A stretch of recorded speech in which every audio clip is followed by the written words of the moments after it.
Let's talk to Paul Harris, though, editor now of the Jewish Telegraph, because University of Oxford exams were cancelled yesterday morning after pro-Palestinian protesters entered the building waving flags and chanting. Paul, I don't know when this is going to end. I mean, I thought most of the universities had sort of closed up for the summer because most of those tented villages seem to have disappeared, but obviously I was wrong. Well, surely this is only can be described only as lawlessness. Yes. What the hell are these students doing to their colleagues, their fellow students? They're preventing them from taking their exams. They're putting them under enormous pressure. Exams are a pressurized time as it is, but to do this and probably to have to postpone the time that they built up to take the exams, Yeah. they're just being totally unfair. And why are they doing it? What the heck do they expect the university to do? I'm Yes. not quite sure they know what they're campaigning about. And I'm not quite sure what the university's involvement with Israel actually is. No. It's absolutely ridiculous. We've seen student protests over the years, whether it was Vietnam, uh, the H bomb, the atomic bomb.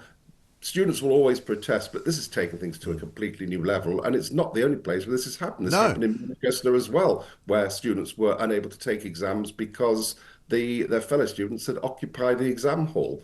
Again, I think this comes under the heading of lawlessness. Yeah, absolutely right. And I was talking to Lance Foreman, former MEP, yesterday, who was up at the University of Durham earlier on, I think, at the end of last week, where he was due to take part in a debate. And because of a kind of, not particularly very large demonstration, the university cancelled the debate and said, we don't think it's safe to have it anymore. And so universities are kind of, in my view, a little bit complicit in some of this. They should be protecting the students. They should be allowing debate to happen. They should be allowing free speech. I mean, I'm looking at pictures of Oxford yesterday with these protesters hanging around. And we've also seen in the past few days branches of Barclays Bank having their windows smashed in, red paint daubed all over them. I mean, nothing seems to be being done about arresting any of these people. Absolutely. And I think the universities have a responsibility. Surely some action should be taken against those students who are actually occupying this building, whether it's expelling them, excluding them. But isn't it even more worrying that these students behaving like this are our future politicians, Yeah. bankers, leaders of industry? Is this not more worrying that these are the people who we're supposed to look up to in the future? Yeah, exactly right. I mean, Oxford has accused the activist group of spreading lies about the university, defaming the Vice-Chancellor, lacking transparency about its membership and interests. And an awful lot of the people, I'm told, that were up at Durham were not actually students at all. And you have to ask the question whether in Oxford that might be the case as well. Some of these protesters are clearly, sort of professional agitators. Well, I call them renter mob. Yes. But I come back to a point that I've made on this station over and over again. These students protesting about Israel, calling for boycotts.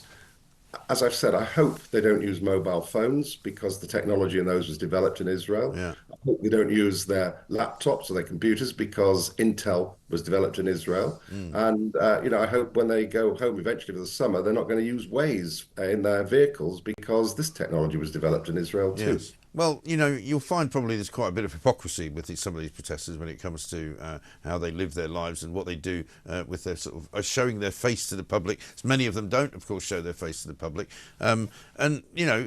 When are we supposed to see an end to this? We keep being told by the police that they're going to crack down on protests, and it seems to have got a little bit better in London. But there are still episodes in London, and there probably will be this weekend, where certain marches go. They're not as big as they used to be, but they're just as nasty. The police seem completely afraid to become involved. And I'm not sure this is the fault of the officers on the beat, the officers who turn up.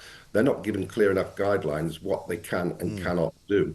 But these students are illegally occupying a building. They're preventing free passage. Again, I say this is lawlessness. And I think the universities, plural, not just this particular one in Oxford, I think that they need to take action against the students who are perpetrating this. Yeah, I think you're absolutely right. Good to talk to you, Paul. Thanks very much indeed. Paul Harris, editor at the Jewish Telegraph.